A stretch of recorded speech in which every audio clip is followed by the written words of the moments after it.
Hi friends, this is Adam Shoemaker, Rector here at St. Stephen's Episcopal Church in Charleston, South Carolina. I hope you're well. I am here to continue our summer series on faith and film. And today I'll be speaking to you about the 1986 Academy Award winning film, The Mission, starring Robert De Niro and Jeremy Irons. The Mission is one of my all-time favorite films as far as movies that relate explicitly to the life of faith. And The Mission is a film that tells the story of a Spanish Jesuit priest, Father Gabriel, who goes into the South American jungle to build a mission and convert a community of Guarani Indians while fighting off Portuguese colonials who are trying to enslave the community. There's a lot to say about this film. It's a hauntingly beautiful movie, almost meditative to watch, and the soundtrack is just fabulous. The soundtrack was put together by the Italian composer Ennio Morricone, who just recently died. And I would bet that you've heard at least some of the music for this movie. The music itself is almost its own character in this film. I would like to highlight 3 or 4 things about the movie. And the first thing that I would like to zero in on is the conversion of the Portuguese captain Rodrigo Mendoza, played by Robert De Niro. Mendoza is a slave trader and a mercenary who kills his brother in a jealous rage. And at this point, Mendoza locks himself away and refuses to eat and drink. He seemingly wants to die. He wants to give up. And it's at this point that Father Gabriel, played by Jeremy Irons, comes to speak to him.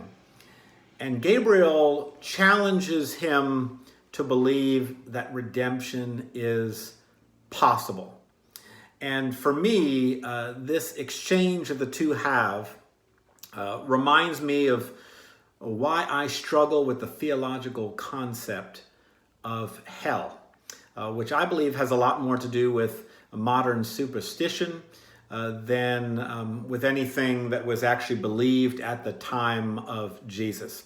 And if Jesus is how we know God best, if Jesus is God's love made manifest in this world, a love incarnate, then I struggle to believe that anyone is beyond the reach of God's saving embrace. As I read the Gospels, as I read about the life and ministry of Jesus, it's very hard for me to discount anyone, even the worst figures we could imagine in human history. There's just nobody that could ever be said to be beyond the reach of God's redemption. And what follows from this is the biblical teaching that ultimately, judgment should be left for God alone. Now, of course, we have to have some system of criminal punishment to organize our society, but ultimately, as people of faith, we are invited to put judgment aside and leave that for God alone, to see everyone as a beloved child of God, as a part of God's family, and so as a sister or brother in Christ. And we are called to approach people from that vantage point. The second thing that I would like to talk about relates to Rodrigo's conversion story, which ultimately leads him to become a Jesuit himself. And that is the moment when he is forgiven by the Guarani Indians and experiences a powerful moment of reconciliation. For me, the scene leading up to this is really the most powerful cinematic representation of reconciliation I have ever seen. For Rodrigo ultimately takes Father Gabriel up on his challenge and accompanies Gabriel and his Jesuit companions on their journey back to the mission of San Carlos that they have created for a community of Guarani Indians living way up above a waterfall.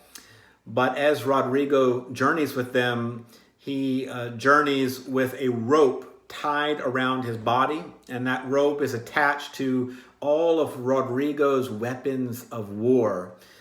His shield, his sword, all of the tools that he used to destroy, to subjugate, and to kill, now are like a weight, a literal weight that he has to carry with him at great cost as he puts one foot in front of the other. And Rodrigo will not let this burden down until he gets above the falls and to this Jesuit mission and sees the Guarani Indians who he once persecuted. They see him and at first want to kill him. But then Father Gabriel talks with the leader of the Guarani and convinces him that Rodrigo is a changed man. And so the leader of the Guarani invites the young man to come and cut Rodrigo free, to unbind him and let him go, just as Jesus unbinds his friend Lazarus, raises him from the dead. And the moment the Guarani Indians cut this weight off of Rodrigo's shoulders, he is finally able to receive forgiveness. He is finally able to feel reconciliation, to feel redemption, and he falls down in tears, tears that ultimately lead to joy and to his conversion as a Jesuit. And this for me is a very moving scene that reminds us that we can always begin again and start anew. And this is why confession is built into the Christian tradition, because we are fallible, friends. We all fall short. We are all broken individuals in need of forgiveness, mercy, and grace. And so our very lives follow the Christian pattern of death and resurrection. Forgiveness and reconciliation is not cheap. It's not easy. It is hard to come by, but I believe that this film highlights and the Christian tradition teaches that this is really the only way to help all people to move forward.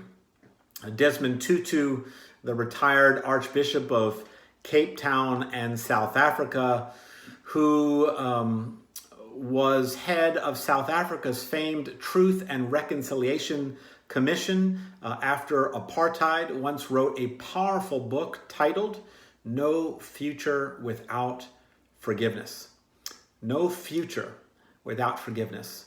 And in this powerful book, Archbishop Tutu writes this: forgiving and being reconciled to our enemies or our loved ones are not about pretending that things are other than they are.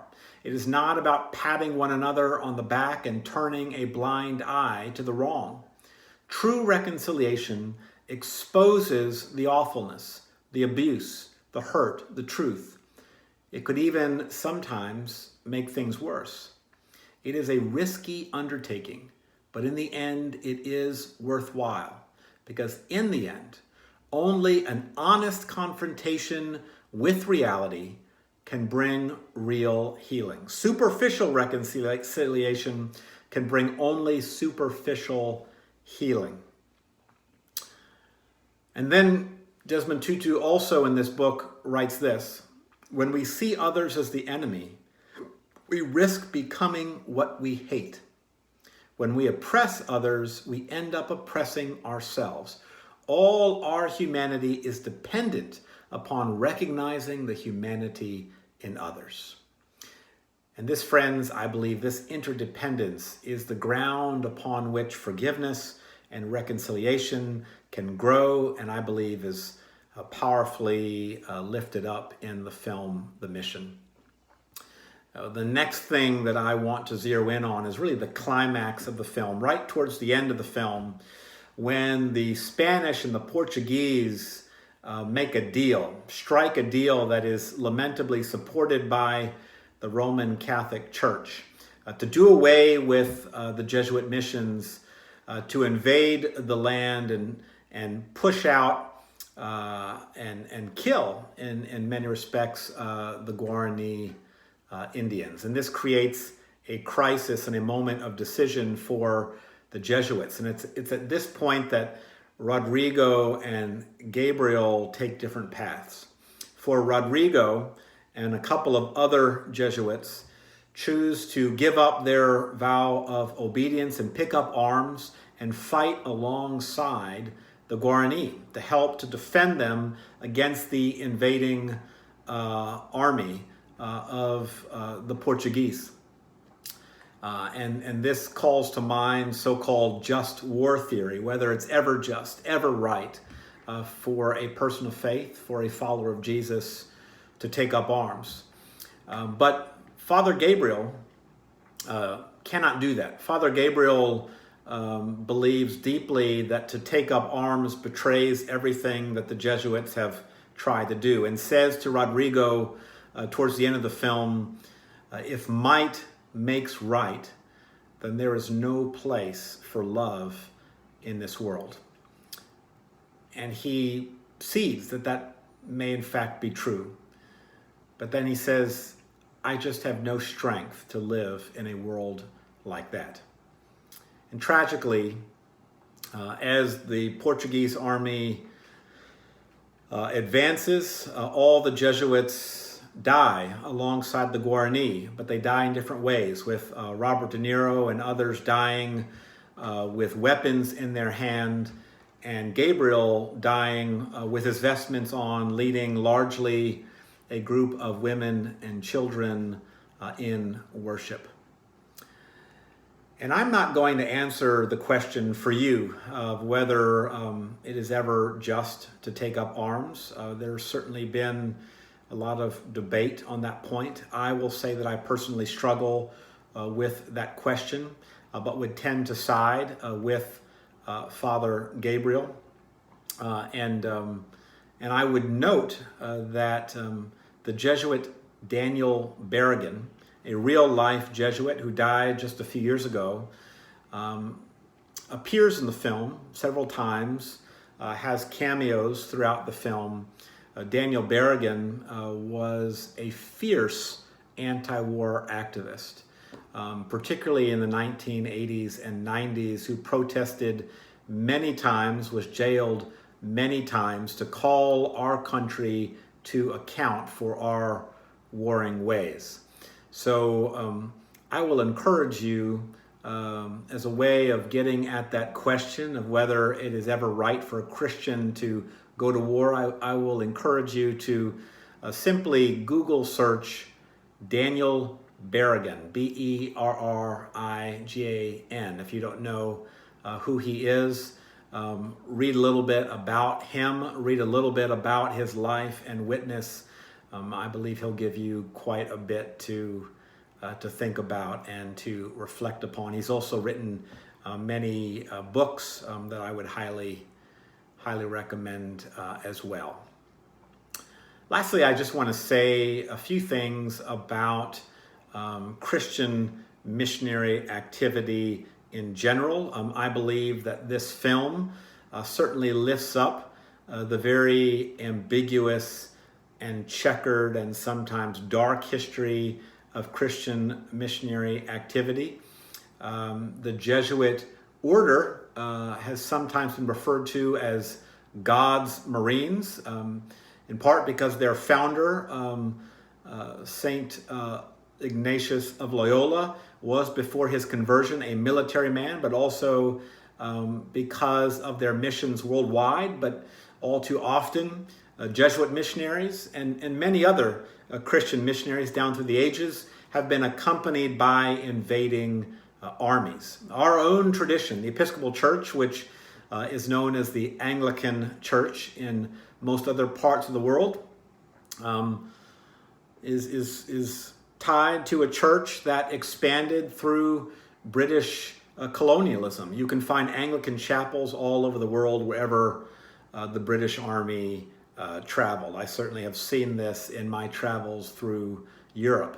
And when I was preparing to go out on mission in the name of the Episcopal Church, when I was preparing to go to Rio de Janeiro, Brazil, I participated in a missionary orientation where, as an aside, I met Maggie Griffin, who's a parishioner today at St. Stephen's and was an Episcopal missionary in Tanzania. When I was at that orientation with my fellow missionaries-to-be, we all struggled mightily to claim the title missionary because we realized the baggage that comes with that title, given the history of Christian missions. And in the film, The Mission, there's a Catholic cardinal who's really the narrator in the film, who at one point explicitly wonders whether the Guarani Indians wished that the seas and the wind hadn't brought any of the Europeans to them.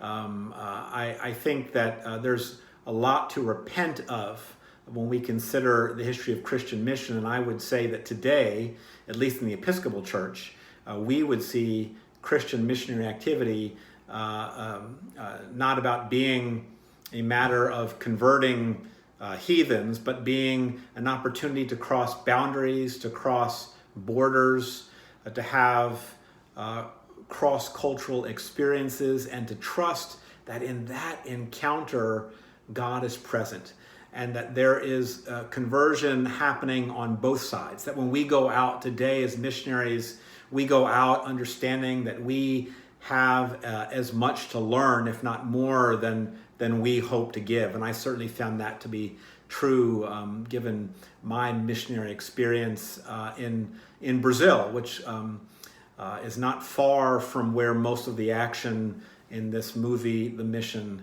takes place. I hope you enjoyed this film. Again, it's a powerful film. There is a lot to pay attention to in it. It's certainly a film that warrants more than one viewing, but I'll leave it right there and tell you that I'll be back in 2 weeks' time for my final installment in this Summer Faith and Film series, the Friday leading into Labor Day weekend, and we'll let you know what that final film will be through our online newsletter, The Deacon, or on social media. In the meantime, be safe, be well, and you keep the faith.